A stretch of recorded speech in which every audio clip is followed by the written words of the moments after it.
Good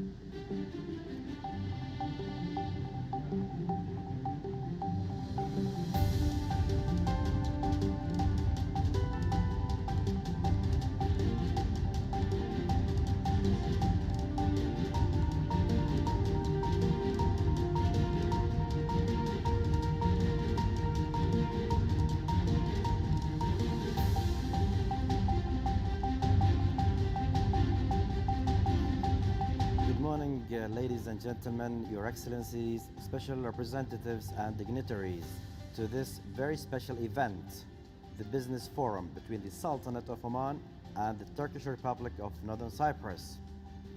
Today, we are going to listen to and to see a wide range of presentations and initiatives from both sides, from the Sultanate of Oman and also from the Turkish Republic of Northern Cyprus. So it gives me a great pleasure to welcome you all to this very special event.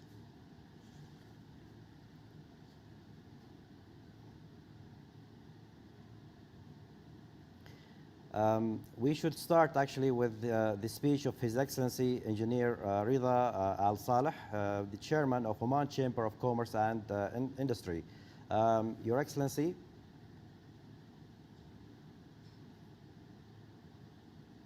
Bismillah ar-Rahman ar-Rahim.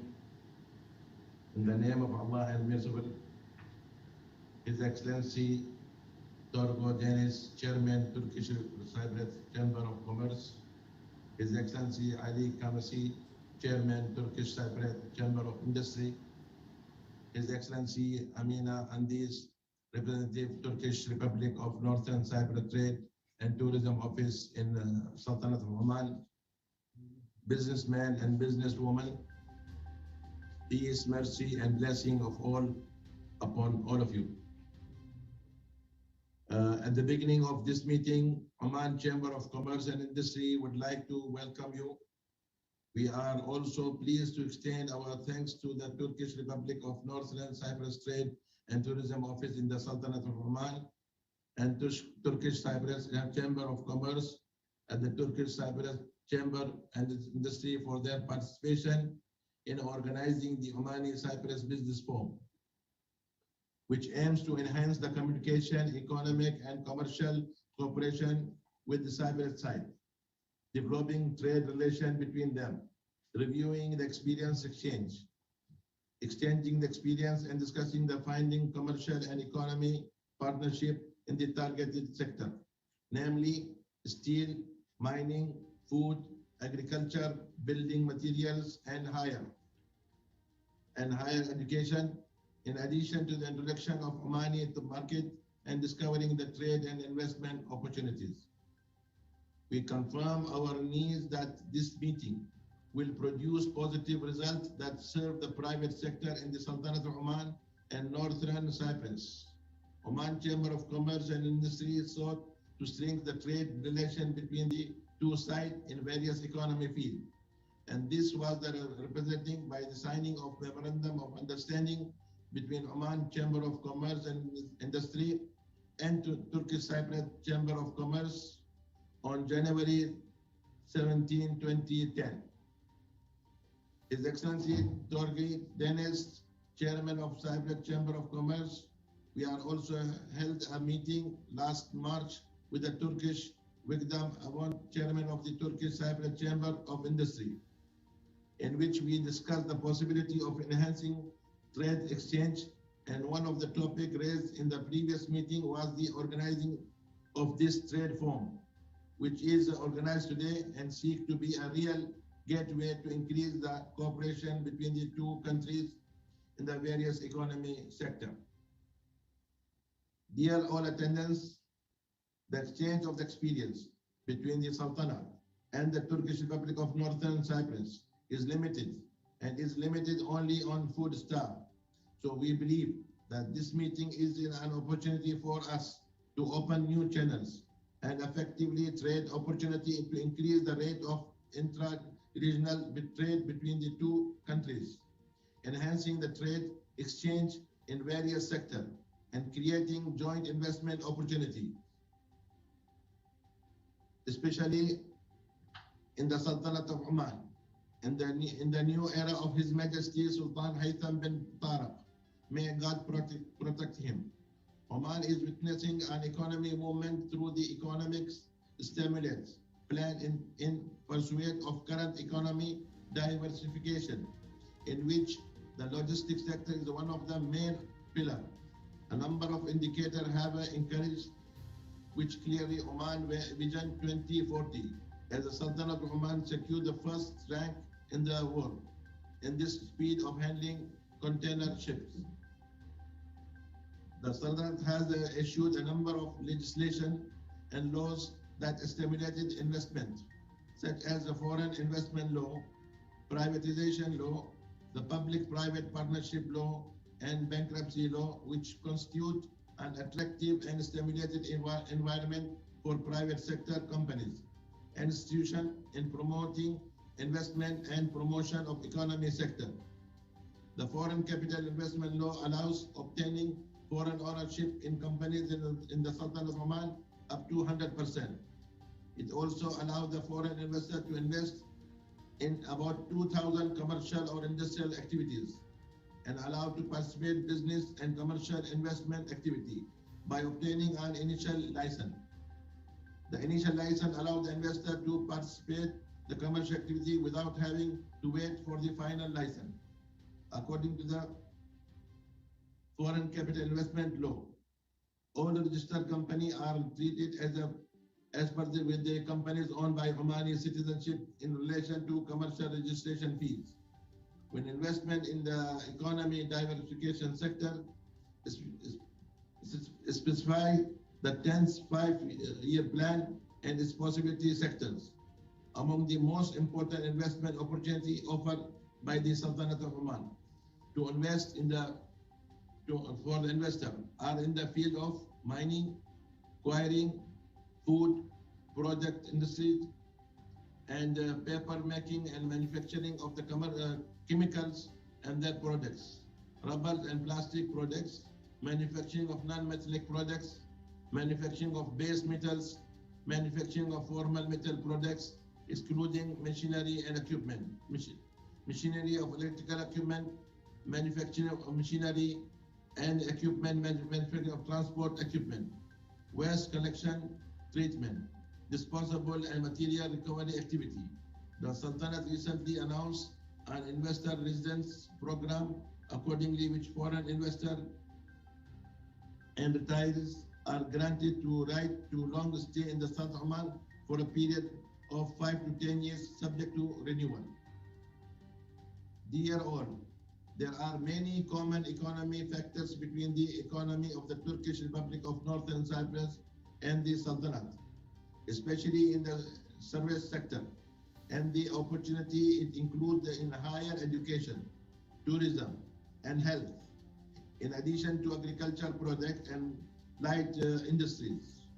Although Northern Cyprus was affected by the corona crisis and declined the Turkish lira, it is possible to build projects having joint investment and trade serving the interests of the Sultanate of Oman and the Turkish Republic of Northern Cyprus.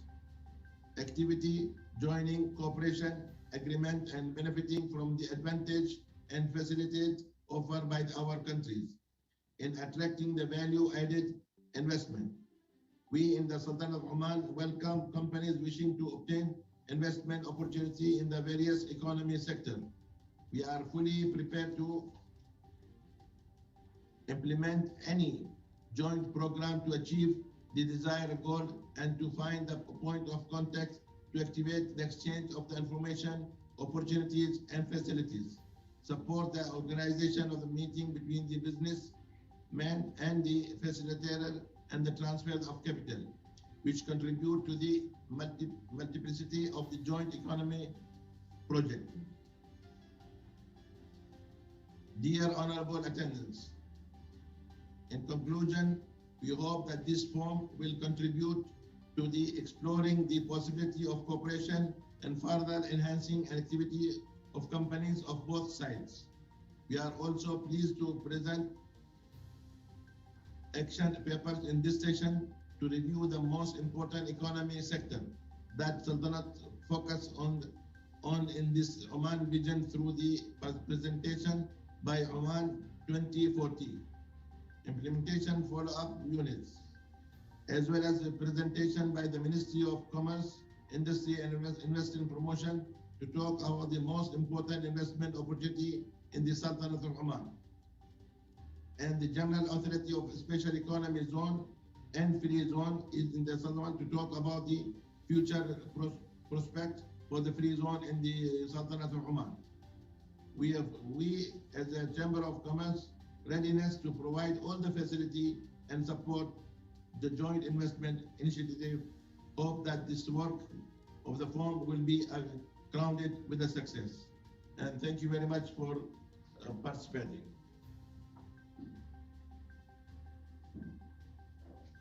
Al-Saleh. Thank you, Your Excellency, Engineer Rida Al-Saleh, the Chairman of Oman Chamber of Commerce and Industry, for your inspiring remarks.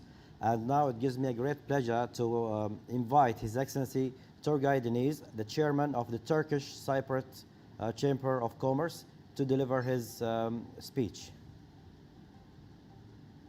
Thank you very much. Selamun Aleyküm ve Rahmetullahi ve Berekatuhu Ebedellah'la, Mr. President, and honorable members of the Oman Chamber of Commerce and Industry. Your Excellency, could you please, the mask, please, is it possible to ask you to take off the mask? Thank you very much. Thank you very much, Your Excellency. Yes. My apologies. Thank you. It is a great pleasure to meet you again, at least on a virtual meeting today. COVID-19 pandemic has been a serious shock to global economies.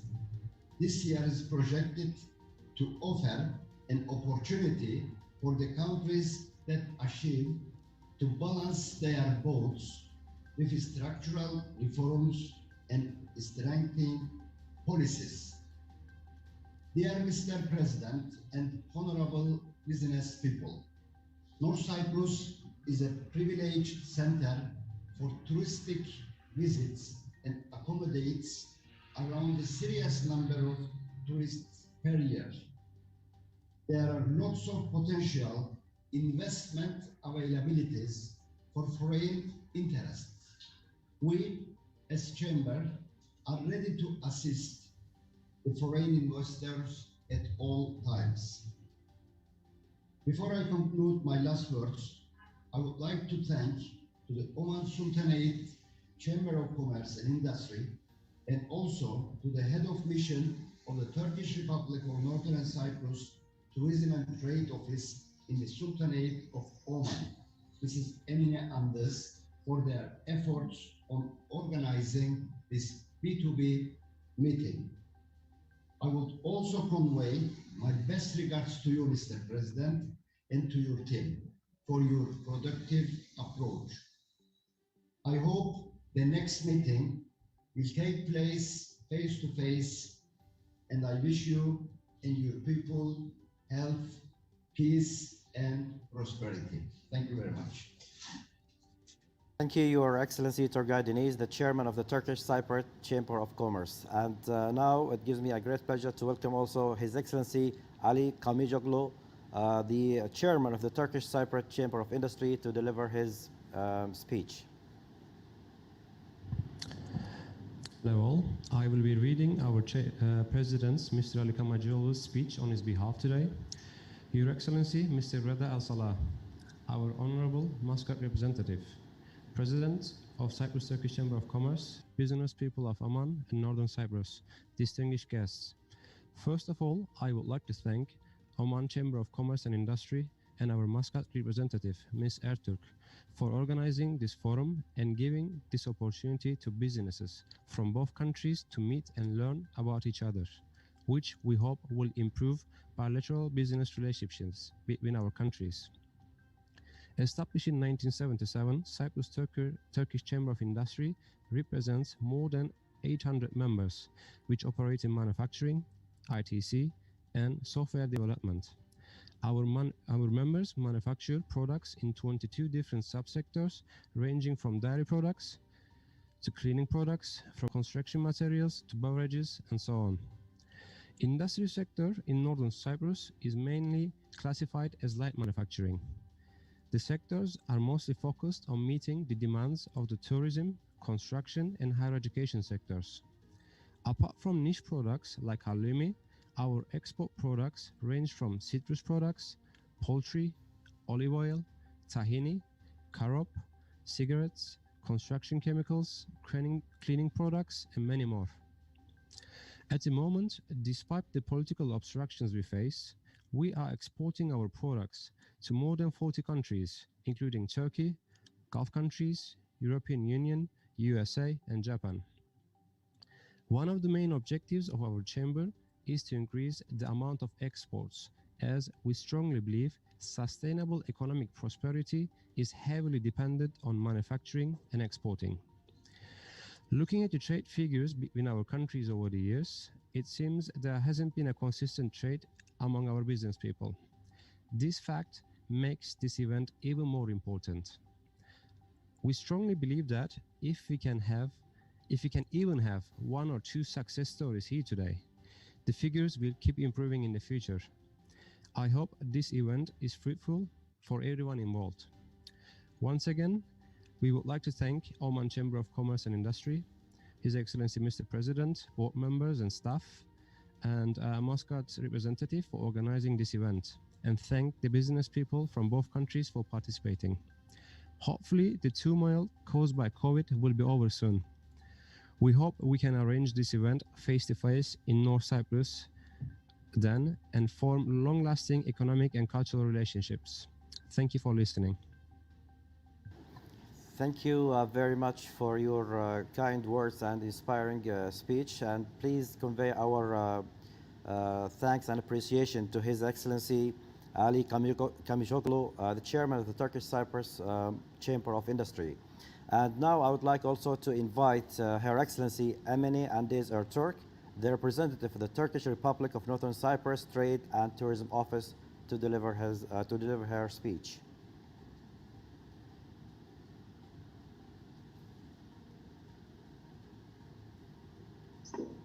Thank you very much.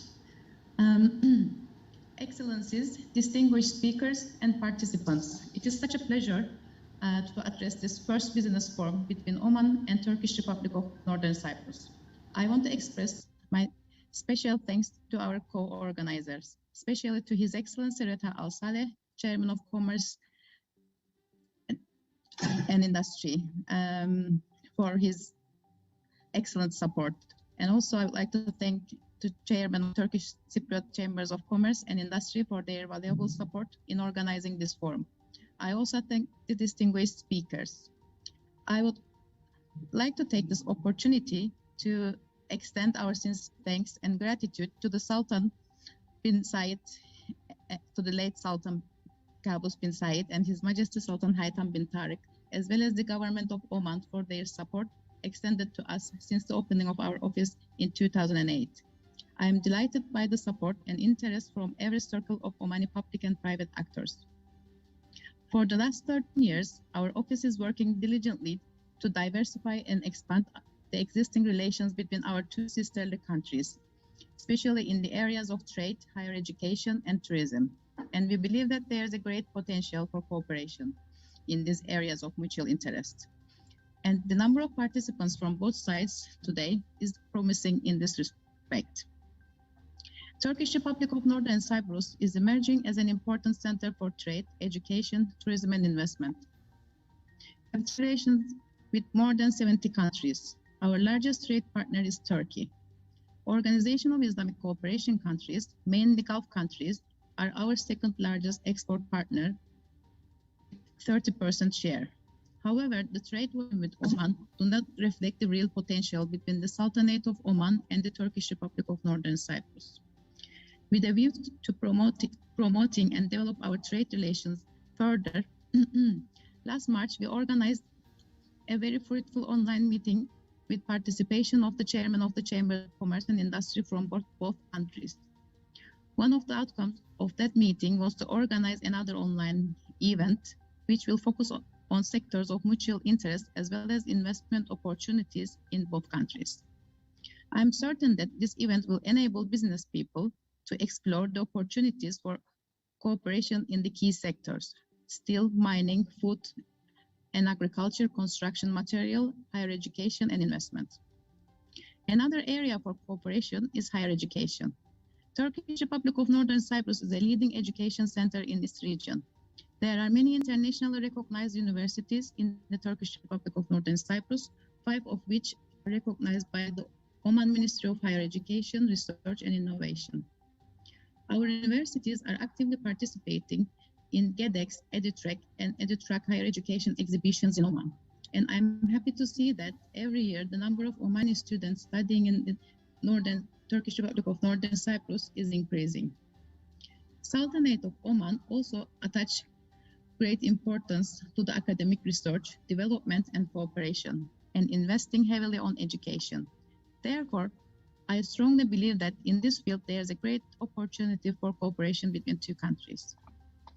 Tourism investment are other important areas of cooperation to be explored and developed. We strongly believe that our country, with its unspoiled nature, rich cultural and historical heritage, as well as many other attractions, is an ideal destination. We are encouraging foreign investment by offering a wide range of opportunities, especially in the tourism sector, such as hotel and conference tourism, special interest tourism, agro-tourism, and they are awaiting foreign business people. As I conclude, I wish this event will pave the way for a good cooperation between the business communities from our countries. Thank you very much. Thank you very much, Your Excellency. Emine Andiz Erturk, the representative of the Turkish Republic of Northern Cyprus Trade and Tourism Office, for your kind remarks. Ladies and gentlemen, you are watching the Sultanate of Oman and Turkish Republic of Northern Cyprus Business Forum. In this forum, we are going to have 2 sessions with speakers from the Sultanate of Oman and speakers from the Turkish Republic of Northern Cyprus. They're representing different, of course, organizations and entities from both sides. We have from the Omani side, the first session is going to be from the Sultanate of Oman and presented by Mr. Khamis al-Shammakhi. He is from Oman Vision 2040 Implementation Follow-up Unit, and Ms. Nasim al-Belushi from Ministry of Commerce, Industry and Investment Promotion, and Ms. Amna al-Sharji from Public Authority for Special Economic Zones and Free Zones. And then in the second session, from the Turkish Republic of Northern Cyprus governmental organization, we are going to have 3 speakers also representing different entities.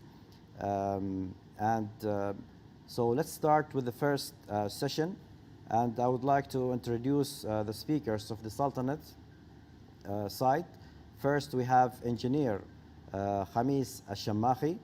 He has a wide experience in the position of the Sultanate, as Sultanate is working on the Oman Vision 2040 implementation.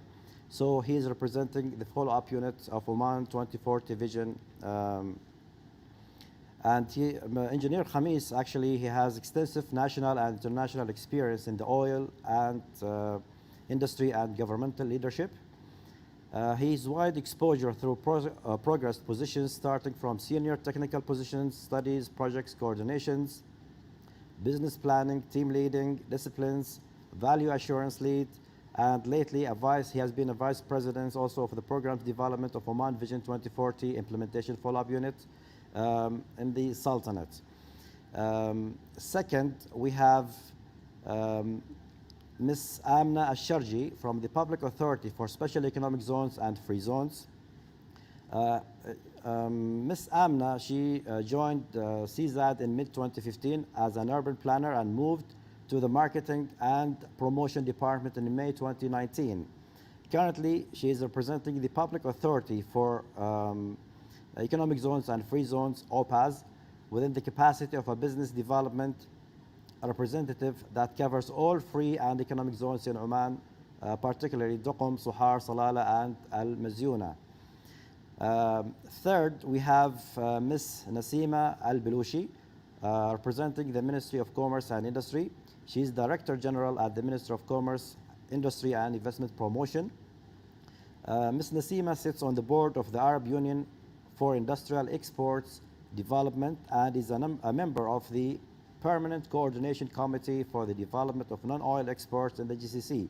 She also sits on Credit Oman's board. She's a founder member of the OPEX committee, where she leads on planning and organizing international trade shows for over 200 Omani non-oil exporters seeking opportunities in international markets. So without any further ado, I would like to open the floor now to our distinguished speakers from the Sultanate of Oman to deliver their presentations.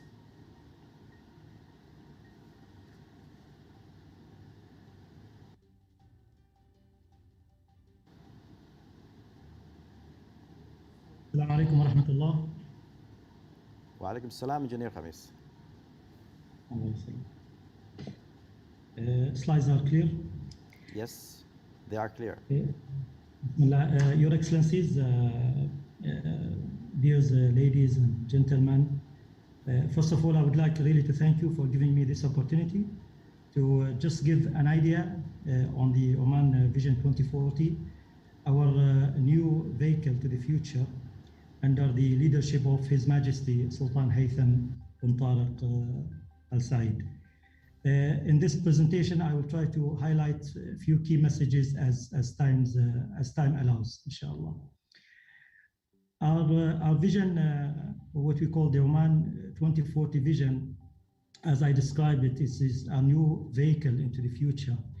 The way we build it mainly from consists of four main pillars: society of creative individuals, competitive economy, an environment with sustainable component, and responsible state agencies.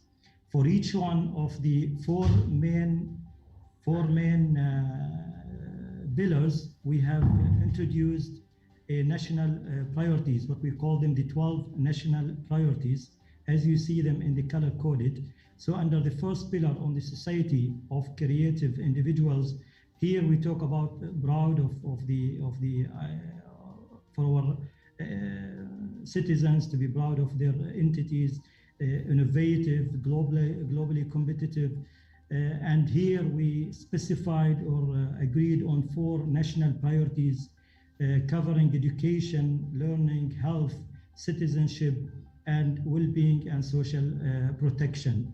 On the competitive economy, and that maybe what matters to this audience today, there also we're talking about a productive and diversified economy that is based on innovation, integration of the roles and equal opportunities, but also to be driven by the private sector. And that's again a key message for the audience today here, that the private sector is basically going to be the lead or the leader of the economy from now on, as our Vision 2040 stated.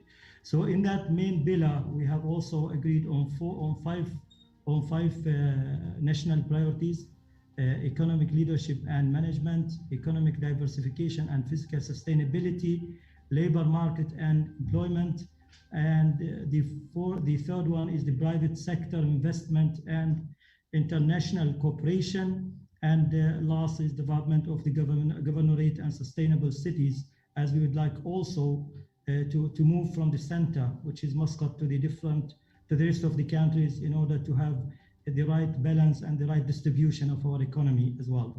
The environment, as you see here, it has been given a separate or a specific pillar, as well as a national priority. And that is just to insist on the importance of maintaining our environments, as we are a very unique country among the region. So we want to grow an economy, but also that should happen with an effective and balanced ecosystem when it comes to the environment. On responsible state agency, indeed, we're talking about legislative and judicial and oversight system. So we need also to watch that. We need to improve a lot in our system when it comes to these national priorities. We're talking about governors of the states. Here we're talking more on the administrative bodies. We're talking about on different sectors, the structure of the government, basically to be the lean and the most effective. So that's what we are talking about here. So I've mentioned the 12 national priorities, but here I just selected maybe the most important one for the audience today, which we call the private sector investment and international cooperation. So this has been agreed as one of the main 12 priorities.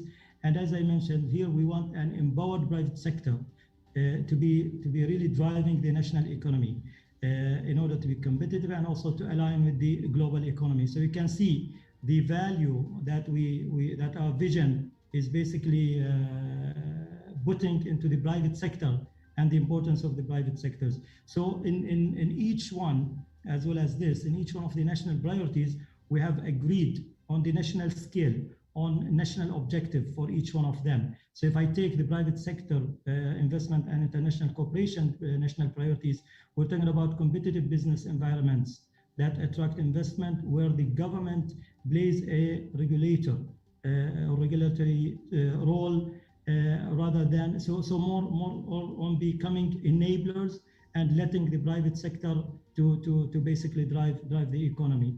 So that is in fact a bit of a change here, and it takes us to the focus and to the inspiration that we are all after. We're talking about an effective public-private partnership. So we're talking about the PPP. It's a journey that we have started a couple of years. We have very successful story when it comes to the partnership between the private sector and the government. So we want really to build on that one very effectively. Flexible and facilitated financing model that are aligned with the global development and investment needs. And indeed, this is also very well linked with the global trends and the global KPIs when it comes to this matter. So that is also a national objective that we want to focus here and we want to really resolve. Diversified imports and export indeed. And I think this is also becoming very important in this discussion today. Here we're talking about goods, we're talking about geographic also origins, and to further promote the Sultanate's global status and geographic location when it comes to the export. So that is also very well aligned with our national program, which we also recently kicked off, and I will talk about later on when it comes to the investment attraction. Partnership and integration among the SMEs, indeed, backed by a large corporations. And this is also another relationship that we would like to establish in the country and would like to strengthen further if it is already established. And finally, a unique economic identity that integrates seamlessly with the global production and the service supply chains. So we want to be a key player when it comes to the global supply chains. We don't want to look up our, or just be very regionally focused. We want really to go to the rest of the global here, and we want to establish ourselves in the global networks when it comes to the value chain, when it comes to the supply chain for different sectors. As you notice as well, the vision has identified for each one of these objectives also indicators, and those indicators, if I talk about the overall vision, we're talking about more than 68 indicators. 50% of them are international indicators, and the rest are national indicators. So that tells you how serious we are, how global focus oriented are we becoming by having half our indicators to be global indicators. So these are just examples, as I said.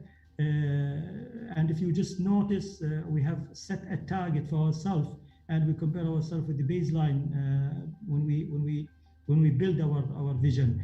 And you can, in a summary, you can notice that we're inspired to put ourselves as a top 10 to top 20 countries in all different aspects when it comes to the related national priorities. And that is our goal. That is our direction. and we're just steering our vehicle, inshallah, to be taking us into there. So this is just to give you a flavor on this matter. This slide tells you the top, I would say, top 5 KPIs. Again, as I said, there are really more than this, but this is just an example again. And we focus recently for the next 1 year and a half, we focus on really getting those plans that will take us into here, or will start taking us into this direction clearly. We're talking about, for example, Global Innovation Index, Global Competitiveness Index, Skills, Global Competitiveness Index when it comes to the skills, government effectiveness, and again, linked to the World Governance Indicators, Environment Performance Index, and this is also a global. So I just try to show you an example here of the key global indicators, just to show you how serious our country in implementing what we have said in our 2040 vision. Indeed, to achieve the vision, we have defined enablers for that. We have learned a lot from our previous vision, the 2020, which we called the economic diversification vision or plan. We build on that one. Yeah, so we know what we need. Yeah, we need proper plans. We need, and those plans have to be 5 years, and even more focused. Now we're talking about 3 years plans as well. We need an entity, so we need that centralized entity which take care about the implementation, the follow-up of the implementation, and to be institutionalized as well. So that's why this unit was created at the center of the government to make sure that we are achieving what we are planning to achieve.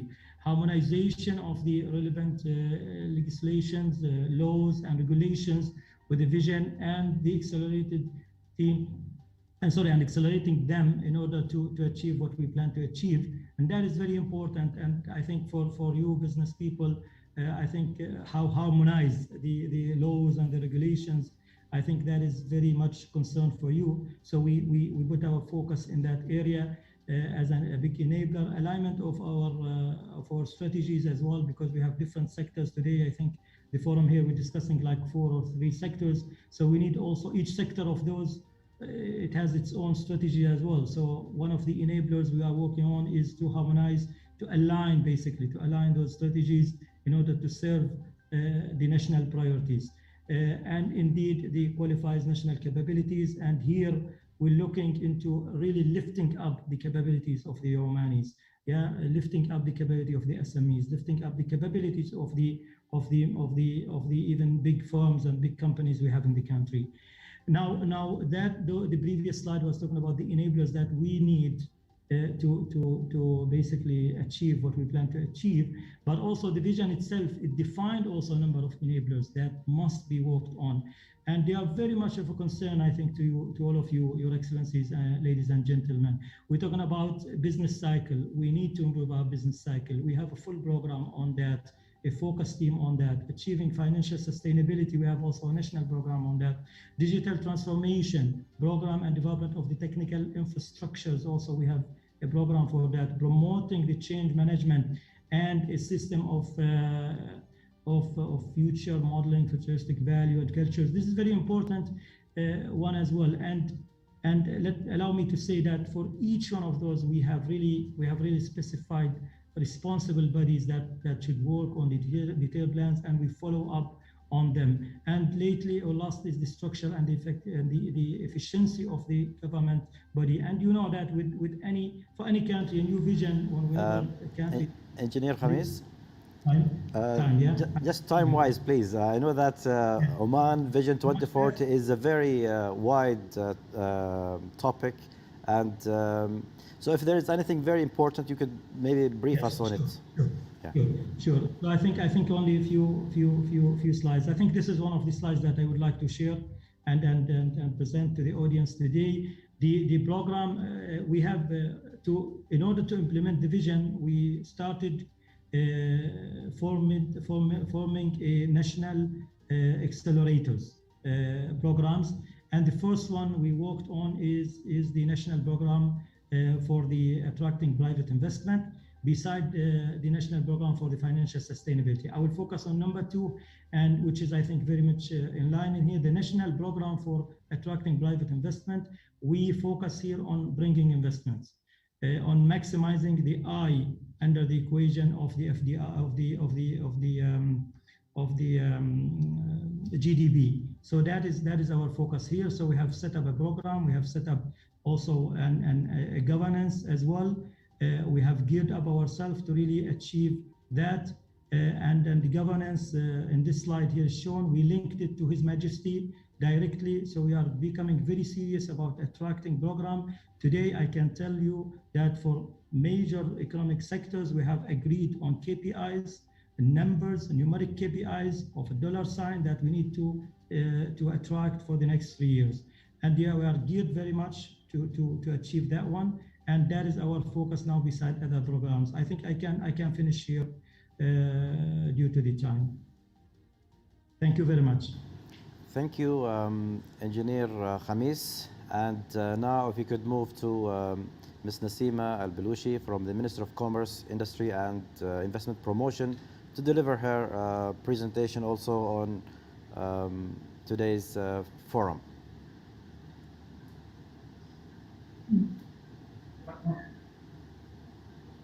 Ms. Nasima? Yeah, I'm just sharing my presentation. Okay. Is it clear on the screen? Yes. Yes. Ladies and gentlemen, and Your Excellencies, good morning. I would like to thank the Chamber of Commerce and Industry for inviting us to be part of this webinar. Today I will be talking about few information about the ministry itself, the services that we are providing to investors as well as to exporters. I will highlight also a bit about the investment climate. As my colleague Amna, I think she will continue on the part of the free zones. I will focus on the Madain, which is the public establishment for industrial estates, and I will give some more time on the business opportunities in the industrial sector, so that the audience could know what are the opportunities that is available now in the industrial sector. We as a Ministry of Commerce, Industry and Investment Promotion, our vision is to globally be recognized as a competitive, diversified and resilient economy that empowers a thriving business community. Our mission is to work with our partners to provide quality digital services as well as enabling the legislative and policy frameworks to attract investment, increase trade, and strengthen industry to order enhance the knowledge-driven competitive economy and sustainable growth. The ministry has been reformed as new royal decrees that came for the new government in 2020. There was a big arm now being attached to the ministry, which is the investment promotion. Previously, it was an entity which was a public authority. Now it became a sector in the ministry that looks into promoting the investment environment in Oman and attracting the investment into Oman. Today, I will just give some sort of highlight about Madain is the government organization. It's a public establishment of industrial estates, which is managing around 10 industrial estates. Many of them are well developed, has been established with different type of infrastructure. There are other industrial estates which are in the loop now, and they are going to be developed, which will allow also for more industries to be addressed there and to have a home in those areas. As my colleague Khamis said, the Vision 2040 and the 10th, plan that we have for the country, we are focusing mainly on diversifying our economy away from the oil. So we are focusing now all our efforts on increasing diversification in the mining sector, tourism, manufacturing, logistics, food security, education, and healthcare. And all the government is working towards achieving the goals that has been set for 2040. This is some little information I would like to share also about how friendly our investment environment is. As His Excellency Rida said, Engineer Rida, that there are many stimulus plans that is being in place. We have changes in our foreign investment laws. We are allowing now 100% ownership for any foreign FDIs. There is a free repatriation on profit and capital. We don't have any personal income taxes. There is a legal transparency in the country. English language, as you may be, if you already contacted many people in the business society here in Oman, the English is widely used. We have a very competitive utility rates. In this year, there was some economic stimulus plan which was being announced in order to boost the economy and to make the business even more easier. I will highlight a few of them, which is there is 5-year tax exemptions in mainland, and there is 30 years in free zones. And the ministry also has announced pre-approvals for 88% of our business activities, which is also has been received very widely acceptance from the business society here. We have also very low registration fees. When you start your business also in establishing, you will get 3 permits for recruiting the expat workforce. And His Excellency Rida said also we have now granted residency for foreign investors that could achieve to up to 10 years. As a ministry also, we can sign an agreement for strategic investment projects, which are more than $1 million. And also now there is, according to the stimulus plan, the companies are allowed to own lands with 5,000 square meters and more. My main focus now today, I will talk about the investment opportunities. The ministry has launched around 50 investment opportunities in the industrial sector. Of course, this is the first batch, we call them. We have other investment opportunities which are a loop now. It is going to be from different sectors, which is a tourism. You will be announcing it, inshallah, shortly. We have a logistic part also. We have the waste management sector. These investment opportunities, I will highlight and go through some of them. Maybe if any investor would like to have more details about the pre-feasibility or any information, this is just a teaser or a snapshot of what is available. We have the food technology training, testing and development centers, which is equity shareholding opportunity. It's been launched for the 50 opportunities that I mentioned. It is suggested to be in Muscat government, and as you can see, there is many information about the equity investment is required and the target returns. There is a pre-feasibility which is available, which could be shared if there is any interest from the investors. The second one is the dairy and fruit juice product manufacturing. Again, this is also equity shareholding opportunity, which is for facility to process and produce 11 yogurts, fresh fruits for wholesale and also for retail. The suggested area is Samail Industrial City, which is in the Dakhli government. The equity investment is also being identified. Going to the value-added fish products manufacturing, this is another opportunity also. It's equity shareholding for fish portions or sticks or regular size portions for rectangle frozen blocks of fish flesh. This is also an opportunity which is it's being identified. It could be in the Duqm free zone. The stainless steel and the duplex steel manufacturing plant, another one, which is equity shareholding, also for manufacturing plant to make LMSS welded pipes. It's suggested to be in the Sohar industrial estate or city. Used oil refinery unit, this is another opportunity. Again, it is Samail to be suggested to be located. The date processing and packaging unit, of course, I've selected these opportunities. They are not limited, but according to these sectors that have been informed that they are the area of interest. So these opportunities are matching for that. So this is again is an equity shareholding opportunity, which process and package dates for retail. Steel plant also is an opportunity in Salalah. There is a pre-feasibility study available, which could also be used if any investor would like to have more details. The precast prefab concrete panels is another opportunity also in Rusail. The equity investments is there also, and other details are available in the feasibility study. Setting up an aluminium composite plant unit, it's a equity shareholding opportunity to be also in Sohar industrial city. The dolomite calcination unit is also an opportunity. It's been identified from the industrial sector.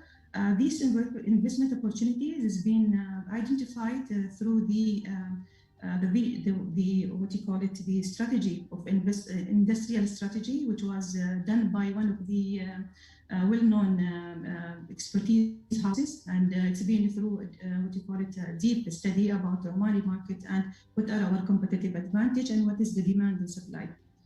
The lime calcination unit also is another opportunity. It's suggested to be in Sohar, Free Zone, or Sodoko.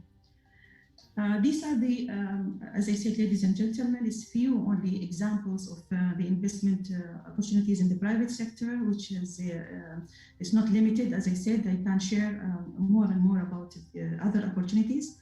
Now I would like to highlight on how we can support investors as a ministry. Of course, we have a what you call it, a sector. It's called investment promotion, which is we have two parts, like investment promotion, and we have the investment services.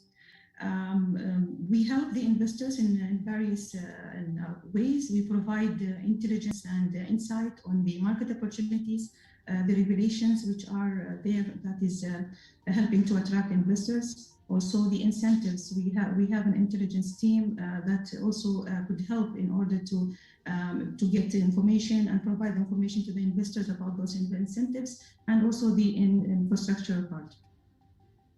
The other pillar, which is under, again, the investment promotion sector, which is I'm part of it, we have the export and trade assistant. We help Omani companies to explore new international markets. We help them to find new business opportunities and partners in the international market. We help them also to participate in different trade shows, and we also help them to network B2B events. Of course, these events are according, or these activities are according to yearly business plans that is being to be approved on yearly basis. We have target markets and we have target sectors on a yearly plan. We use it in order to have these activities, whether in terms of attracting FDIs or even trying to help the companies to outreach to different markets. We have a platform. It's an Invest in Oman platform. It's one-stop shop where we can showcase the different investment opportunities available. The 50 investment opportunities which has been launched recently are there in the platform. Any investor would like to just log in into the platform and they can get the information that they require. And also we can submit them, as I said, to the pre-feasibility studies. Thank you, ladies and gentlemen. This is the end of my presentation.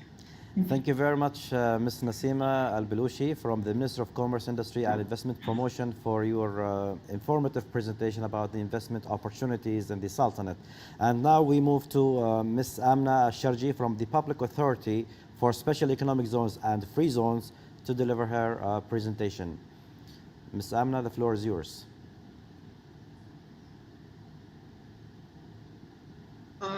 Thank you very much. Your Excellency, distinguished guests, ladies and gentlemen.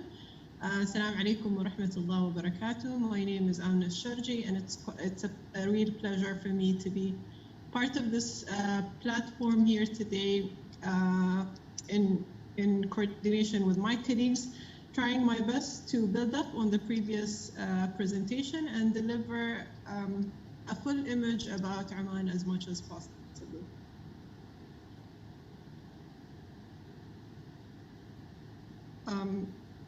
Does the slides change from your side?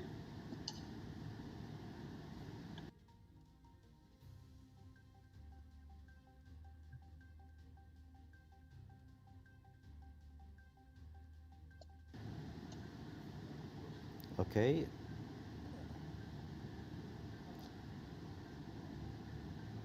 Slides are clear, Ms. Amna. Go I'm ahead. trying to flip the slides, but I think I'm having an issue over here.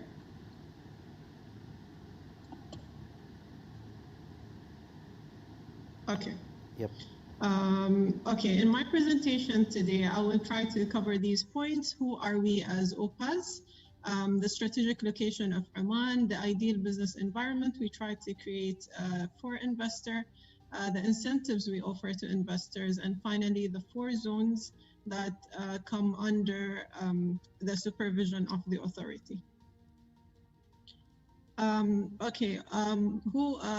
Who are we as OPAS? It's a government entity established in August 2020, so relatively a new authority, supervising a special economic zone and 3 free zones in Oman with a total land size of 2,045 square kilometers.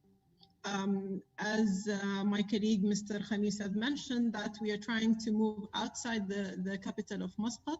So our free zones work as hubs where cities can develop around them, as we offer job opportunities. And in the case of Duqm, it's a place where you can work, live, and also play as a special economic zone.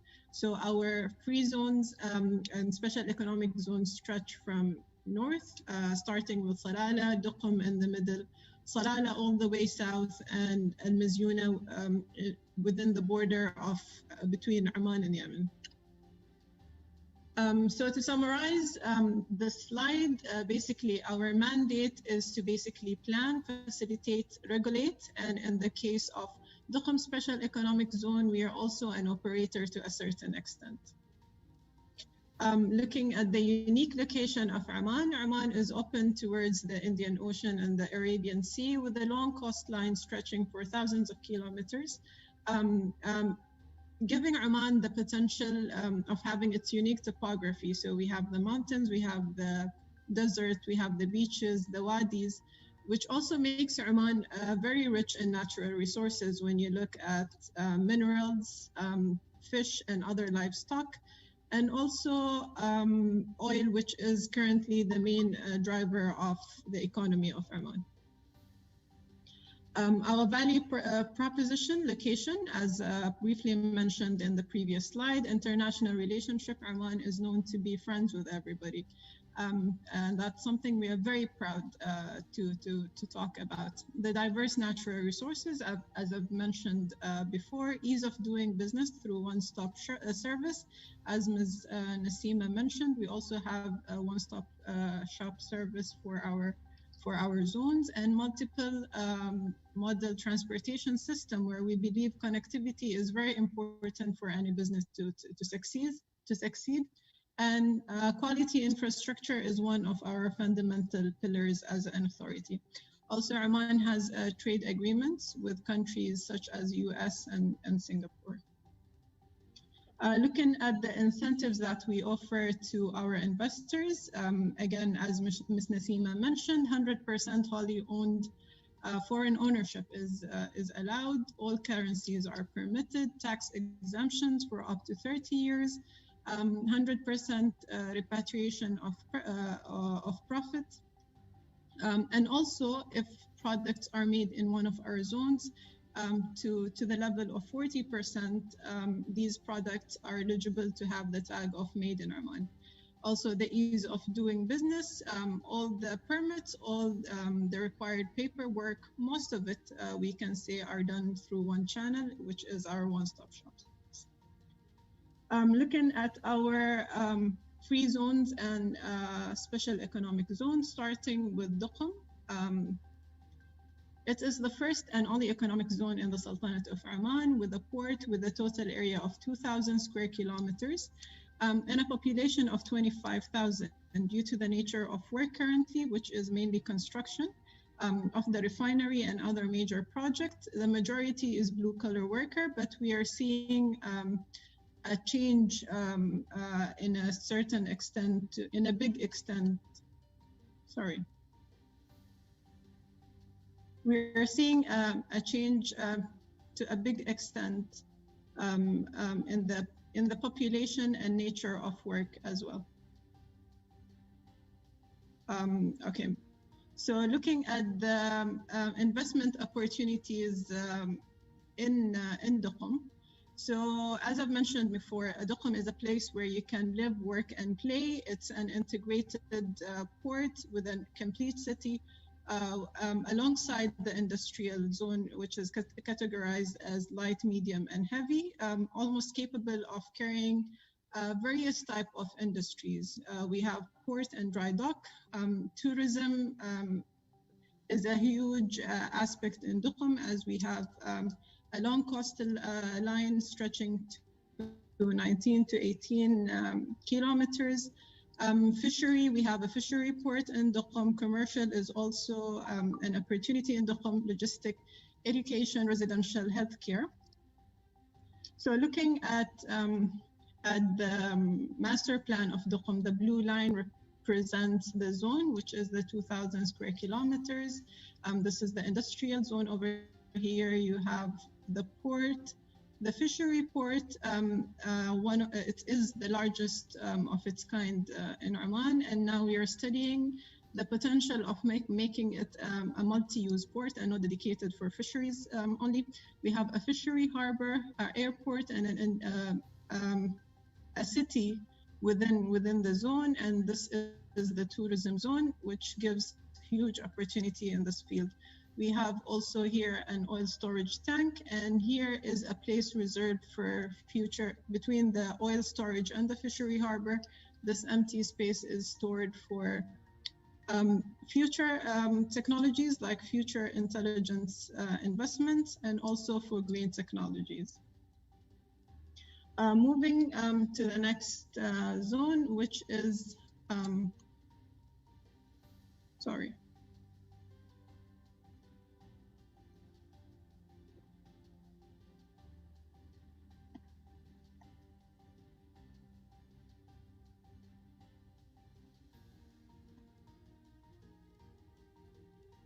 Okay, we're moving to the next zone, which is Sohar Port and Free Zone. It's a total area of 20 square kilometers, and it provides a swift access to the growing Middle East and India and Africa markets. There are various opportunities in industries, again, categorized within the different categories: logistics, food, textile, and as steel and manufacturing is one of the main pillars here, as my colleague Ms. Nasima mentioned, that there is a huge potential for steel manufacturing and steel-oriented investments in Sohar. This is the master plan of Sohar. You have the port, the industrial estate, and our free zones alongside the airport, again, focusing on multi-transportation model, because connectivity is one of the fundamental pillars for the success of any project. Salalah Free Zone, which is our third zone. Again, an area of 21.6 square kilometers. It is currently a leading transshipment hub, positioned among the world's top port and destination for quality industrial and logistic activities. The opportunities are in the industrial sector, logistics, and food. Again, in the industrial, it's worth mentioning that we are currently focusing on pharmaceuticals, and also all the previous zones that I've just mentioned are huge incubators for renewable energy. This is the plan these are the free zones. This is the port, and again, not an integrated airport, but within close proximity to the free zones. Al Mizyuna Free Zone, again, it's first of its kind, and it's our smallest zone with the area of 4.5 square kilometers. The opportunities are in a lesser range in comparison to the other zone. It's in industrial, basically light industries, commercial, and services. And basically it acts as a transshipment hub for products going to Yemen due to its position between the borders of Oman and Yemen. Thank you very much for listening. Hope that was helpful. And if you have any questions, we'll be more than happy to facilitate. Thank you very much, Ms. Amna, for giving us this fruitful information about the free zones and the economic zones in the Sultanate, the incentives also you offer at the authority for investors. And now, ladies and gentlemen, we will go for a very short break, a 1-minute break, and then we will continue our session of this forum. Stay tuned.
Dear audience, welcome. You are watching the Sultanate of Oman and the Turkish Republic of Northern Cyprus Business Forum.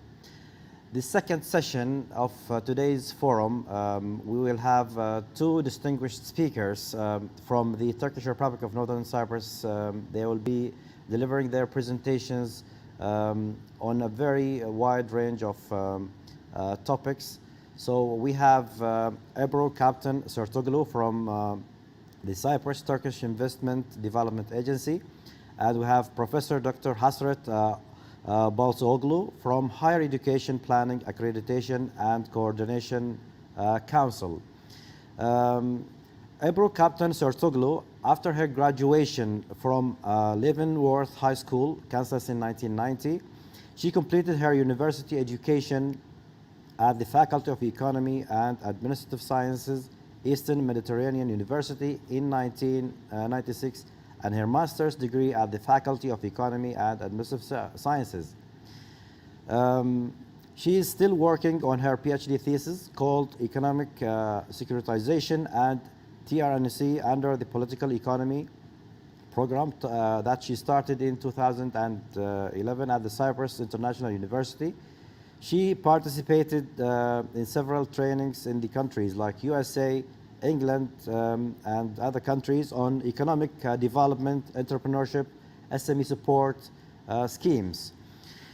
Second speaker, Professor Dr. Hasret Balsoğlu. She is Executive Board Member of Higher Education Planning, Evaluation, Accreditation, and Coordination Council in North Cyprus.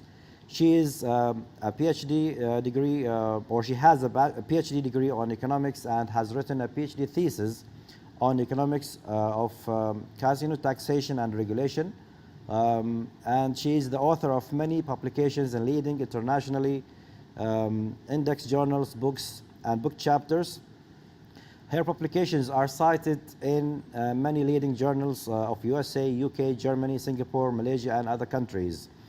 So now I would like to open the floor to our distinguished speakers from the Turkish Republic of Northern Cyprus to deliver their presentations. We will start with Ebru Captain Sertoglu. So please, the floor is yours.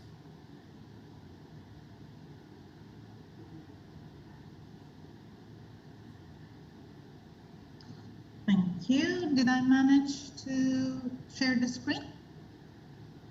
Okay. Yes, yes, fine. Okay. Go ahead, please. Okay. Assalamu alaikum to all, and thank you very much for letting us having this beautiful opportunity. with this beautiful country.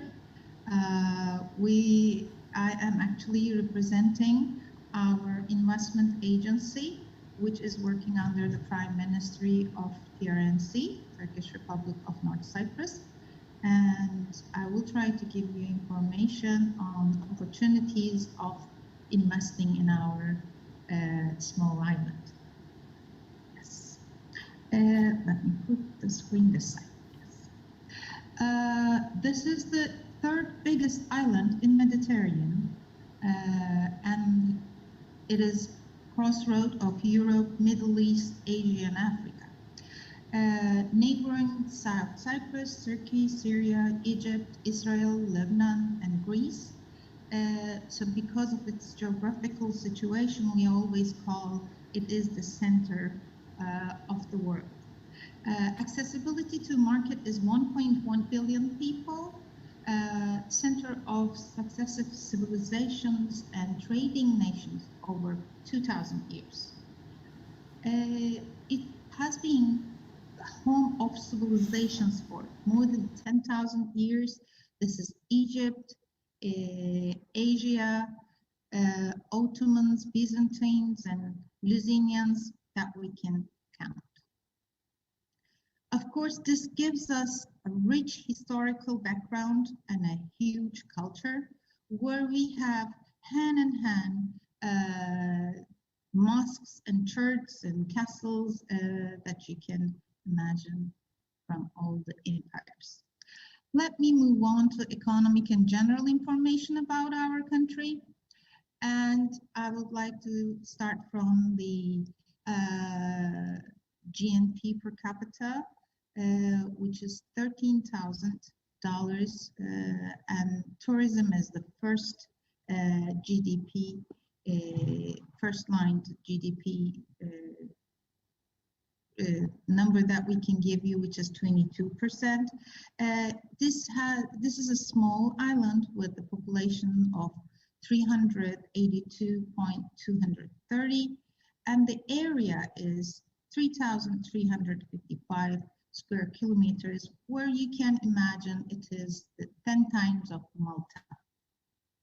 When we set our leading sector as tourism, when we look at the numbers, I'm excluding 2020 because of pandemic situation, but when we look at the year 2019, you can see that the number of passengers arrived is 1,700,000 and more, and what they bring to tourism revenue is, I'm sorry, I'm having a problem with my screen, that's why I cannot see the numbers, but it is $970 million. This is a beautiful country, which is not very big, but has a huge potential of high education. In this population, we have active 19 universities, especially giving education in English. This brings us more than 5,000 academicians and more than 100,000 students, which are coming from abroad. Most of them are coming from abroad, from Turkey and other countries. As you mentioned, we also have students coming from Oman. Economically speaking, when we look at our GDP, 5.5% of it is from agriculture. And wholesales and retails as an island also has a percentage of 10.5. Industry and account for industry will take the percentage in GDP as 7.8. Our export products, which also were given us as an information that you are interested on, is the dairy products, halloumi cheese that we're also selling into your country, citrus, and we have scrapped irons and coppers that we also export, chicken meat and eggs. Investment opportunities in this small island is very wild. Also, the leading sectors of tourism and universities brings us different opportunities in this island, where we have special interest tourism, the weather and the nature and the culture heritage, of course, brings us a huge potential. Health tourism, because of its nature and unspoiled nature and weather, we have care homes, and elderly tourism is one of our focused investment areas. Hotels and conference tourism, because we have more than 22 five-star hotels. Conference tourism has been one of the leading and preferred areas of this island, where we have Turkey mostly having their conferences designed and planned in our hotels. Yacht tourism and marine tourism, because of its geographical position, you can imagine, is the new center of yachts, and internationally, yachting road plays a very serious and a potential investment area. We have industry products, mostly agricultural, as we mentioned before, and also we have special yacht building industry, and we can also say construction building is another area. The sub construction area industry is available, but especially in agriculture industry, we have special grapes and potatoes niche to our island, and we have olive and olive oil. As we mentioned, dairy products, which is helvumi cheese, which has originated in the island. We have new potential areas where carrot is really desired and exported, starting to be exported from our island, and lavender, as you can see, that is another potential that we have in industry area, the lavender products. Our university sector brings us a huge potential and human resource on ICT, where software development and technology communication, we have a very beneficial academicians who can work in the area, and also human resource. And technoparks that are stayed in the universities can benefit from attractive tax advantages, and including human resource expenses. Also, the consultancy service and the security service given by IT sector is another area that we can mention for our investors. As we mentioned before, education sector, where there are language schools, adult education, and distance learning is available. We also have health education and engineering, very supported and international level preferred departments. When we move to investment procedures, of course, every investment has its own procedure. But we have to mention that between domestic and foreign investors, there is no difference in our country. To be able to invest in our country, of course, you have to be locally registered company, or otherwise there are other procedures that we can help you to be registered.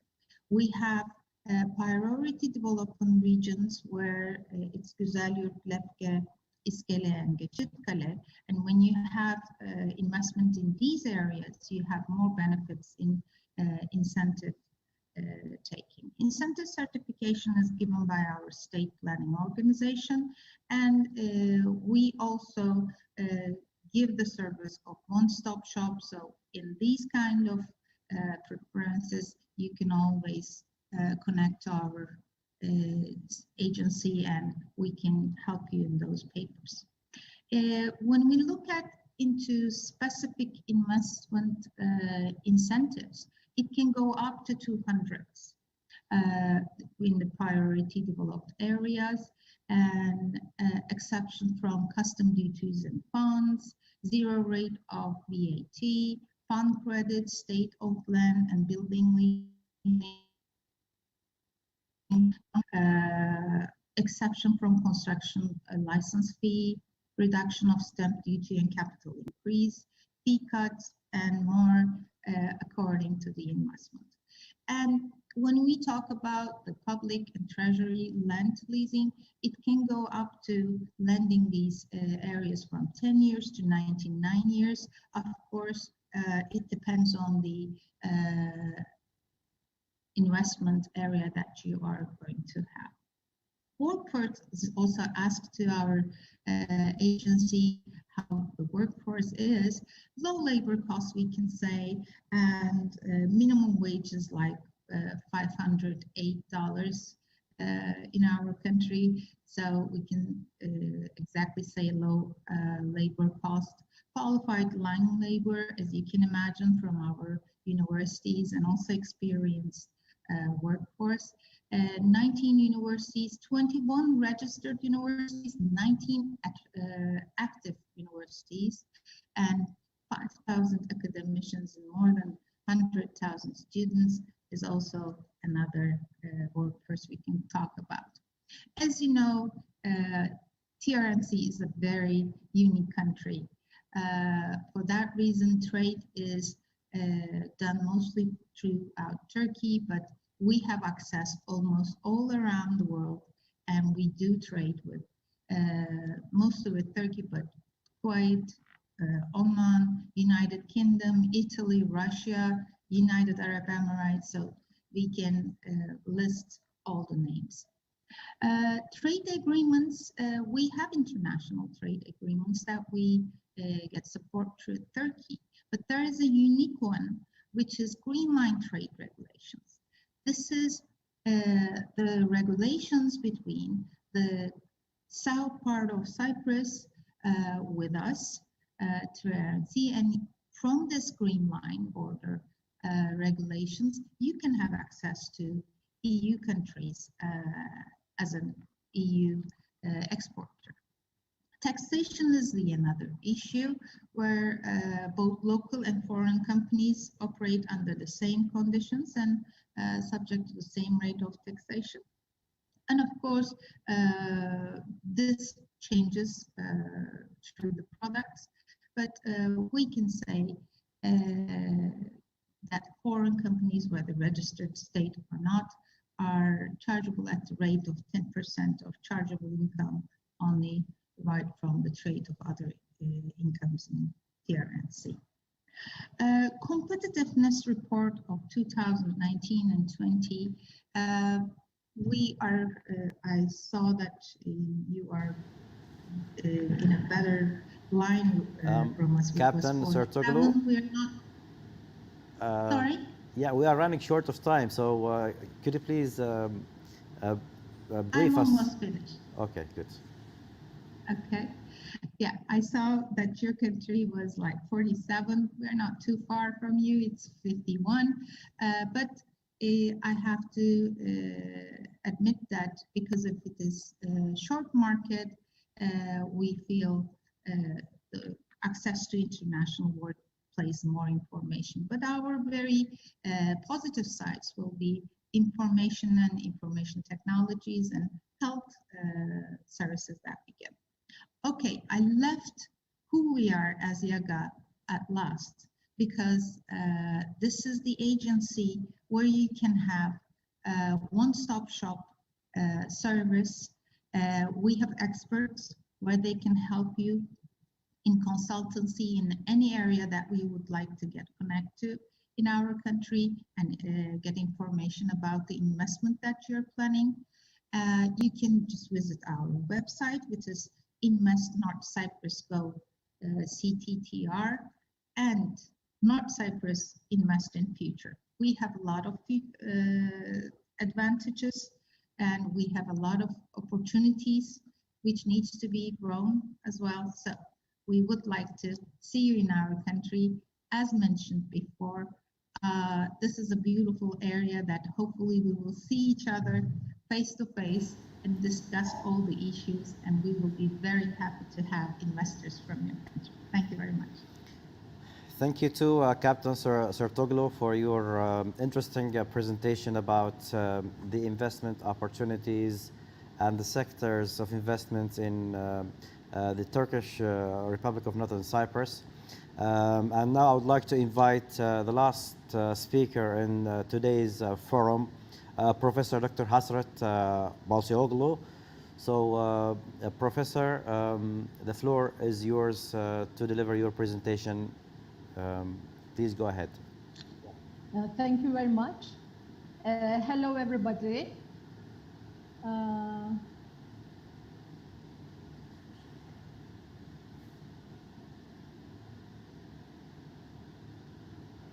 Did I share the screen? The screen, not yet, not yet.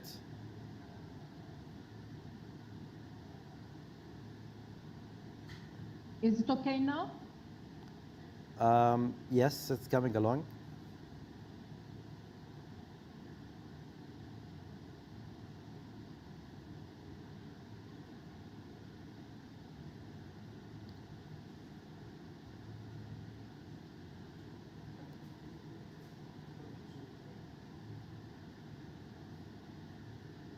Prof, you can start.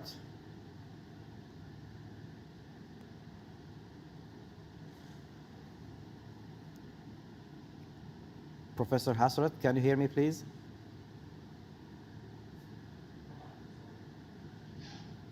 Oh, we are sorry that Professor Hasret is facing a technical due to the connectivity problem, maybe. Let's hope that she would be able to join us very soon. Ladies and gentlemen, as you know that this forum is organized. I'm very sorry because I think there is a misconnection. Let me try. Sorry, just a moment. Okay.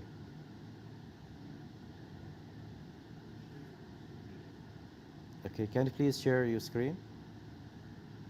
I am trying to share, but I think something has happened. I have called the computer person again. Can we wait for 1 minute? Yes, sure, no problem. Sorry for that. No problem. We understand your situation, Professor Hasret. So, ladies and gentlemen, until Professor Hasret gets her presentation ready, as you know that you are watching live the Sultanate of Oman and the Turkish Republic of Northern Cyprus Business Forum. And this is an opportunity for all of us to learn about the business environment in the Sultanate of Oman and the Turkish Republic of Northern Cyprus, what kind of incentives are available for investors, and what are the areas of collaboration to improve both the Sultanate of Oman and the Turkish Republic of Northern Cyprus business and trade partnership and cooperation. And of course, this event was organized within the objectives of Oman Chamber of Commerce and Industry and the Turkish Cyprus Chamber of Commerce and Turkish Cyprus Chamber of Industry. Yes. Could you please share the screen? Look it in full screen, please.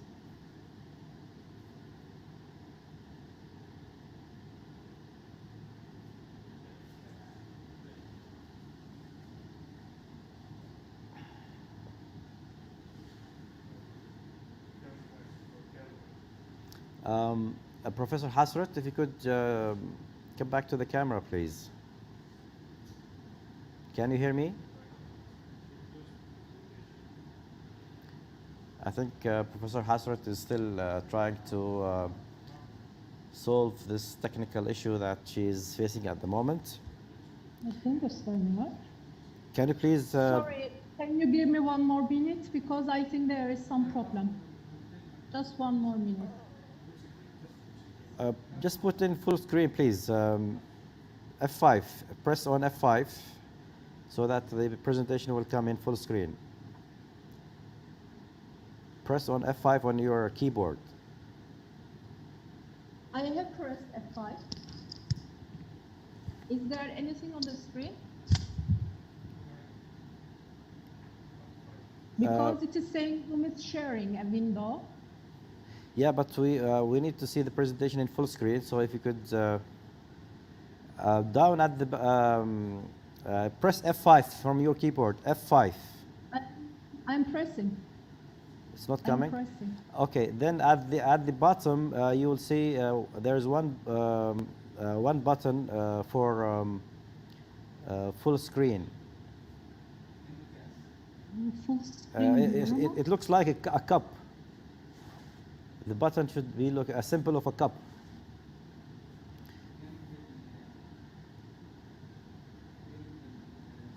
And I have made. Do you see that red line button at the bottom of your screen? Try to locate that symbol of a cup where we can, when you press it, presentation will come in full screen.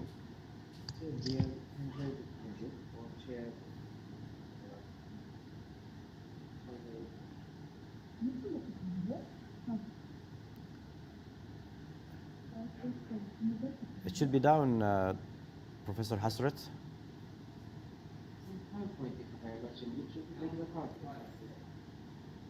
Or you could go to view and then full screen. Yeah, the computer person is saying that the screen has freeze.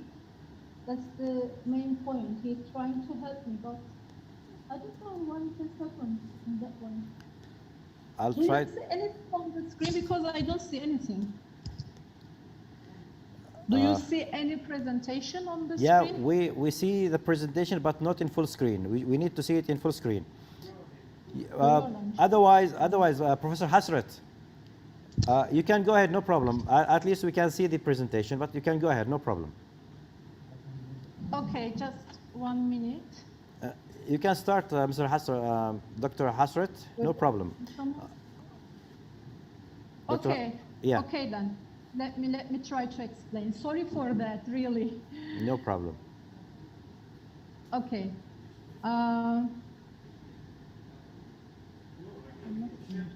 Share your screen again, Professor Hasrat. It's not coming. It came. It was coming a minute ago, but And then now it it has disappeared. Şimdi göremiyorlarmış. Kapatamıyorum.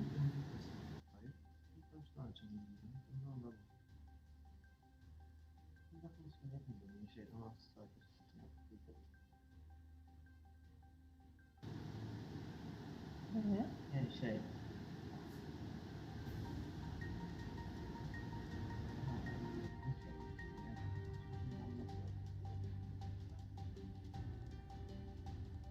Now is it okay? Can you see it as a full screen? Yeah, we can see it now. Yes. Okay, sorry for that, really. No problem. It's okay. We understand. Thank you very much. Okay. Okay. Go ahead. From Yoda, from North Cyprus. Thank you for this great event. Thank you for this opportunity, and thank you for the patience. Pleasure. Okay, I'm going to make the presentation. Thank you for giving me the opportunity to give you some small information about the higher education in TRNC and, of course, the UADAC. Okay, I have outlined my presentation. Let me give you a brief information. Higher education in TRNC. I will try to mention about the history, give you some names of the universities. We have 21 universities approved by UADAC and 19 universities by UAC.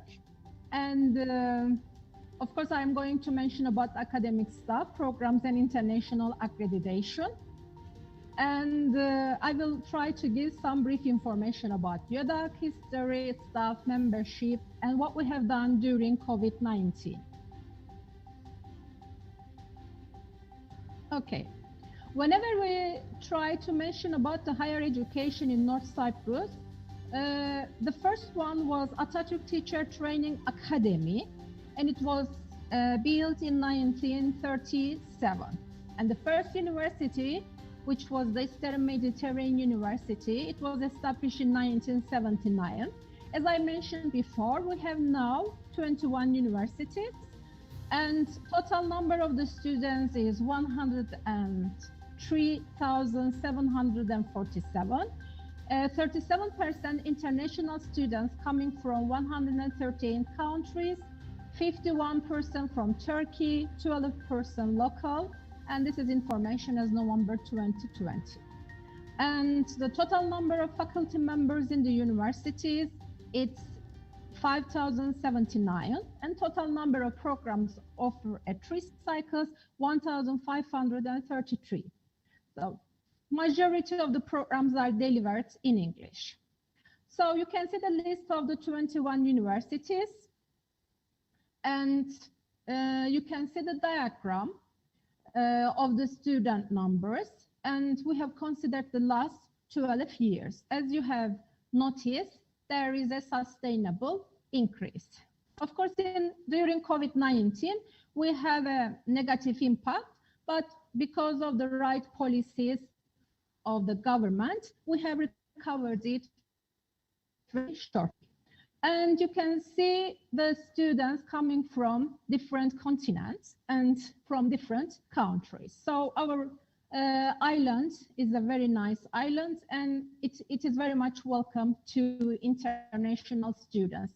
We can say that we are very much experienced with the international students. As academic staff, you can see that we have 793 profs, 510 associate professors, 1,444 assistant professors, 23 academic staff with PhD, 1,511 lecturers, 798 research staff and other academic staff, a total of 5,079 academic staffs as a total. Okay, now it's important to mention about the program levels. We have a very good improvement in the program levels. We have 313 5-level associate degree, 766 6-level bachelor, 300 7th-level master, 154 7th-level PhD, and total number of 1,533 programs. Okay, because we are calling to the international student, it is really very important to get the international accreditations and memberships. So we can say that in total we have 153 programs from 20 agencies, and you can see the accreditations and the memberships from different international institutions. The famous one like ASIN, ABET, MÜDEK, FIBA, MIAC, FEDEC, those are really very important in their experience. So whenever we come to UDAC, it is established in 1993 and it was under the Ministry of Education. Then it has become independent in 2005 with its own law, and the law updated according to the needs of the world in 2009 and in 2017. Because, you know, we are updating ourselves according to the needs of the world. So you can see our new building. It's very good. I like it. And you can see the president with 6 board members. The youngest one is myself. You can see there. And we have a experienced staff, but let me say that we have 12 staff. We are trying to improve the number of the staff so that we can work in an effective way, let's say more effectively. And of course, UDAC has international memberships. We are very much proud of that. We are a full member of Inquire. We are the affiliate member of ENCA, but we are trying to become a full member. The issue is that because we are an unknown country, you know that it is becoming a bit difficult to get the full membership from ENCA. And we are the full member of CENCA, and we are the full member of IQA, and we are the member of UK NARIC, and the last one is the CHEA. In fact, the one CIQG under the CHEA. UK NARIC and CHEA is really important for the equivalency degrees. So they are really good, trusted ones to get the equivalency. Of course, we have the committees and the study groups. So we have the Inter-University Academic Coordination Council, Ethics Committee, Higher Degree Equivalency Commissions, Committee for Safety and Security in Higher Education, Rectors Committee, Dean's Committees, Higher Education and UDAC Strategic Planning Group, Quality and Accreditations Improvement Group, International Relations Study Group. And as you can see from the diagram, we have the stakeholders, because you know in our name we have the planning, accreditation, evaluation, and coordination. According to those definitions, we have different stakeholders like the chambers, alumni, academic staff, universities, ministries, more labor, more education, SPO, attorney general, legal advising. So we have a lot of stakeholders and we are proud to have the necessary connection with them. Okay, now, if I want to mention about the success story of UDAC, as I have mentioned before, we have the international level and European level communications. I don't want to repeat myself. And now we have the stakeholders involvement and we have the regional level. YÖK is really very important for us. You know, it's the Higher Education Council in Turkey. Turkey is really guiding us in all sectors. So in education, experience local and international level. So they are guiding really, and it's very important for us to make joint research projects, automatic recognition of diploma and central examination. And of course, there is a quality assurance assessment and accreditation that we are guided by YÖK in Turkey again. So I am very much proud to say that we have a very good connection with them. Okay, now you can see that we have the stakeholders in local level. We have the connections with unions, committees, ministries, municipalities, chambers, student working group, dean's council, rectors conferences. So we are just trying to update and increase the dean's council because we have it in English medicine law and we want to extend it to get the business, engineering, and other departments. So as in the world, it has a negative impact, the COVID-19 pandemic. But what's the positive side is that, you know, in our country, we had some distance education in some universities, which are approved by YÖK. But in our law, we need to update it according to the needs of the COVID-19 pandemic. So the universities had found the chance to upgrade their distance learning system. So they have got the good systems. And so we had one board member, he was in USA. He has got very good information about the online system. We have a specialist as a member in UDAC, so he was guiding with a committee the situation as an online education. So we have understood the usage of adaptive learning, for example, over the counter and some other things. So it was a good idea to turn the negative impacts into the positive impacts. So we had some alternatives to increase the quality. So we have got the necessary number of the universities and the students. We need to increase the quality according to the needs of the world. So we have tried to do that one and try to deliver some guidelines. And UDAC also listed immediate recourse, as I have mentioned. And because most of the students, you know, they have tried to leave the country to go to their countries, they are closely communicated, coordinated, and supported. And because there was a very good support from each sector in TRNC. The students felt very safe, and most of them have come back, and we are trying to have a face-to-face education in September if everything goes well. And during the pandemic, YÖDAK has decided to apply the hybrid model, meaning 40% online, 60% face-to-face education. YÖDAK also formed a committee to prepare the guidelines for online delivery. And we have worked very closely with the Ministry of Health as well in order to have the necessary guidelines to protect the students, to protect the people from the negative effects of the COVID-19. I would like to use my time efficiently because I have made you lose time anyway for this appropriateness of putting the slides. Sorry for that again.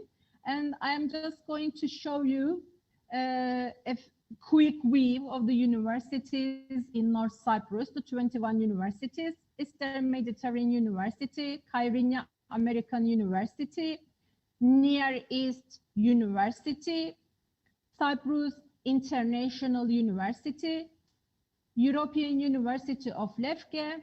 You can see the METU North Cyprus, E2 North Cyprus, University of Mediterranean Carpathia, Kyrenia University, Cyprus Science University, Cyprus Social Sciences University, now the name has changed, American University of Cyprus, Cyprus Health and Social Sciences University, Final International University, Ada Kent University, Bahçeşehir Cyprus University, Rauf Denktaş University, Cyprus West University, Arkan University of Creative Arts and Design, 15 Kasım Kıbrıs University, European Leadership University. Thank you again for this opportunity to mention a bit about the higher education and ourselves. Thank you. Thank you, Professor Dr. Hasret Balcioglu, for your nice and interesting presentation about this, also for the opportunity for us to learn about the situation of and the scenario of the higher education and the sectors of economic investment opportunities in your states. Okay, ladies and gentlemen, I would like to remind you that immediately after this forum, there will be 4 workshops, and the link has already been sent to those who have registered. So please check your emails, and you will be able to join those workshops. And before we end our business forum between the Sultanate of Oman and the Turkish Republic of Northern Cyprus, I would like to kindly ask His Excellency Engineer Rida Al Saleh, the chairman of Oman Chamber of the chairman of the Oman Chamber of Commerce and Industry, to deliver his concluding remarks. Your Excellency. Thank you very much.